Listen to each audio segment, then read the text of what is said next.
But first, a Fulton County grand jury indicting 2 law enforcement officers in connection with the 2016 death of Jamarion Robinson. He was shot 59 times as a U.S. Marshal task force tried to arrest him on outstanding warrants. It is a story we first broke on 11 Alive News at 5.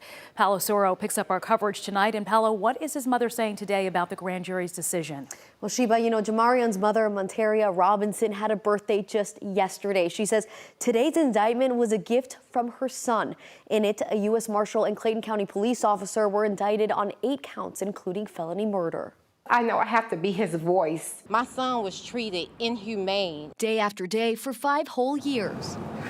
Monteria Robinson has talked about wanting justice for her son Jamarion. Tuesday afternoon, she says part of that mission was accomplished. All the hard work and effort that I put in, I finally got the resolution that I wanted. So now it's on to the next phase of this. The Fulton County grand jury indicted U.S. Marshal Eric Hines, who's based in the Atlanta area. His charges include felony murder, aggravated assault with a deadly weapon, first-degree burglary, giving a false statement, and violation of oath by a public officer. The grand jury also indicted Christopher Hutchins, Clayton County police officer who, at the time of the shooting, was serving on the U.S. Marshal Fugitive Task Force. He faces the same charges as Hines. They took my son's life, so they need to feel what it feels like to be taken away from their families. 5 years ago, U.S. Marshals tried to arrest Jamarion in East Point at the request of Gwinnett and Atlanta police for 2 separate incidents.